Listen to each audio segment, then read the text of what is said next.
Im Winter möchte ich keinen Rohkostsalat essen. Meine Oma hat das anders gemacht. Sie hat das Gemüse gegart und den Salat trotzdem kalt serviert. Hallo, schön, dass ihr da seid und los geht's. Eine Karotte wird geschält und in Scheiben geschnitten. Wer Lust auf eine Vorahnung von Frühling hat, schneidet mit diesem Kanalmesser Riefen in die Möhre. Dazu hält man sie fest und zieht mit dem Kanalmesser der Länge nach über die Karotte, sodass eine Riefe entsteht.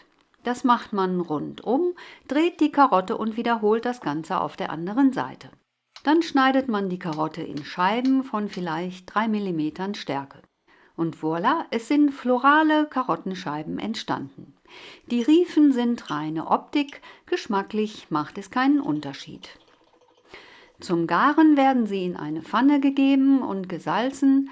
Man gibt einen Esslöffel Öl dazu sowie 2 bis 3 Esslöffel Wasser. Sie werden aufgesetzt und auch noch mit etwas Thymian gewürzt. Deckel drauf und sie werden bei sanfter Hitze schmoren gelassen. Hier habe ich eine Zwiebel, die ich am Wurzelansatz halbiere. Beim Pellen der Zwiebel ist es wichtig, den Wurzelansatz nicht wegzuschneiden, denn dieser hält die einzelnen Schichten der Zwiebel zusammen. Die Paprika wird vom Strunk befreit, entlang der Wachstumskerben eingeschnitten und die Kerne und die weißen Segmente werden entfernt. Dann werden die Stücke der Länge nach halbiert oder gedrittelt, sodass nicht zu große Stücke entstehen. Eine Stange Porree wird von der äußeren Schicht befreit, der nicht geschlossene Teil wird abgeschnitten. Und der Rest in Stücke von guten 3 cm Dicke geschnitten. Ein Stück Zucchini wird abgeschnitten und halbiert. Die Karotten können probiert werden. Sie sollen nicht ganz weich gekocht sein, sondern können ruhig noch etwas Biss haben. Sie werden zum Abkühlen auf einen Teller gegeben. In dieselbe Pfanne werden nun die Zwiebeln und die Porree-Stücke gegeben, die Schnittfläche nach unten. Es wird etwas Öl dazugegeben, der Porree kann gesalzen werden und man lässt alles bei sanfter Hitze vorsichtig anbraten, sodass sich Röstaromen entwickeln können. Daneben werden die Paprika gegart. Man gibt sie in einen Topf mit Öl, Salz, Pfeffer und etwas Wasser. Deckel drauf und bei sanfter Hitze schmoren lassen. Porree und Zwiebel können gewendet werden, was etwas knifflig sein kann, wie ihr seht. Jetzt kann man auch etwas Wasser dazugeben und alles noch 1 bis 2 Minuten unter dem Deckel erwärmen lassen. Auch die Zwiebeln sollen nicht weich gekocht werden, es reicht, wenn sie glasig gedünstet sind. Sie können dann aus der Pfanne geholt werden. Der Porree sollte aber weich gedünstet werden und muss noch eine Weile dünsten, falls nötig kann auch noch etwas Wasser dazugegeben werden. Die Paprika sind am Kochen und können probiert werden. Auch sie sollen nicht weich gekocht sein, es reicht, wenn sie durch die Hitze angegart sind. Am besten man probiert sie.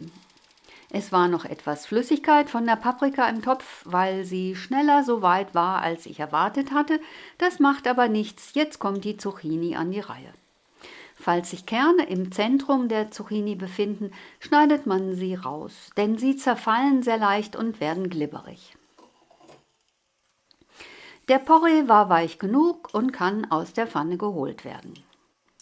Es wird wieder etwas Öl in die Pfanne gegeben und jetzt werden noch Champignons angebraten. Sie werden einfach ganz gelassen und in die Pfanne gegeben. Nach einer Weile wendet man sie und überlässt sie ihrem Schicksal.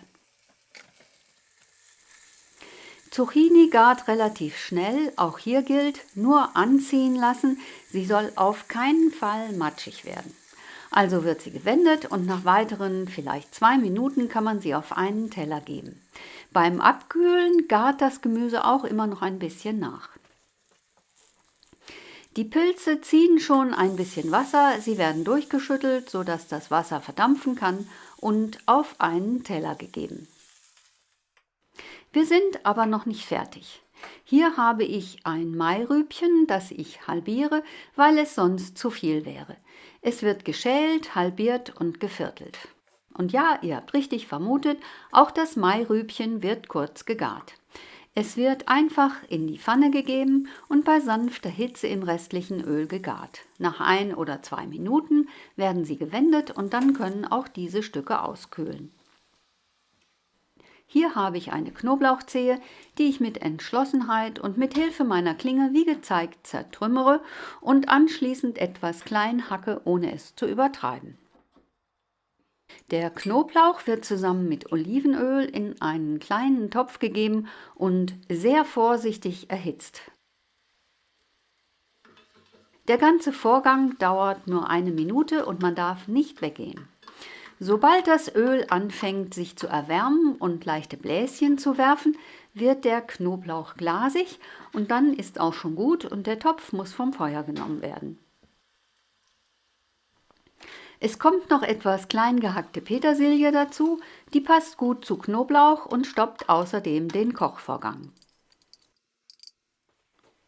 Es wird gesalzen, gepfeffert und wenn man meint, kann man auch noch etwas Olivenöl dazugeben. Jetzt werden noch ein paar Walnusskerne vorsichtig geröstet. Sie brennen sehr schnell an und man muss sie ständig in Bewegung halten. Alles schmeckt besser mit Speck und deswegen wird noch etwas Speck angebraten, bis er knusprig ist. Das hat bei mir knappe 6 Minuten gedauert. Und jetzt sind wir mit den Vorbereitungen fertig und es kann angerichtet werden. In die Mitte eines Tellers habe ich etwas Ackersalat gegeben. Darum herum wird nun das mittlerweile abgekühlte Gemüse gelegt.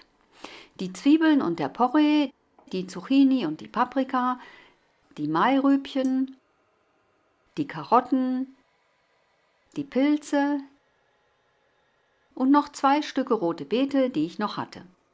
Man kann eigentlich alles Gemüse verwenden, auf das man Appetit hat. Über den Salat wird noch etwas Vinaigrette verteilt, die aus einem Teil Dijon-Senf, einem Teil Essig, 3 Teilen Öl sowie Salz und Pfeffer besteht. Da Zucchini schnell etwas langweilig schmecken, verteile ich darauf noch etwas von der Knoblauchsoße und damit die Paprika nicht eifersüchtig wird, bekommt sie auch noch etwas ab. Dann wird noch der Speck verteilt. Ich habe ihn auf den Salat gegeben, man kann ihn vielleicht auch auf dem Gemüse verteilen. Und zum Schluss werden die gerösteten Walnüsse auf das Grünzeug gegeben. So sieht der Salat aus und jetzt kann endlich gegessen werden. Das ist kein schneller Salat. Das ist ein Salat für Menschen, die etwas Richtiges essen wollen und genau deshalb schmeckt er. Dieser Salat eignet sich wunderbar als Vorspeise und wenn ihr ein komplettes Wintermenü daraus machen wollt, ich habe euch mein Lachs en Papillote verlinkt, das passt perfekt dazu. Vielleicht probiert ihr dieses Essen hier einmal aus. Hier ist die Zutatenliste. Wintersalat für 2 Personen. Eine Karotte, etwas Thymian, Olivenöl, eine Zwiebel, eine Paprika, ein kleiner Porree, eine kleine Zucchini, 4 Champignons, ein Mairübchen, eine Knoblauchzehe, 1 bis 2 Teelöffel Petersilie fein gehackt, 4 bis 6 Walnüsse, 60 Gramm Speck in Scheiben, 30 Gramm Ackersalat, Meersalz und Pfeffer. Salatsauce oder auch Vinaigrette genannt. 1 Teil Senf, 1 Teil Essig, 3 Teile Öl, Meersalz und Pfeffer. Alles in einen verschließbaren Behälter geben, gut durchschütteln, Rest im Kühlschrank aufbewahren, hält ewig. Wenn euch das Video gefallen hat, abonniert doch bitte meinen Kanal. Und vielleicht gefallen euch ja auch noch diese Videos.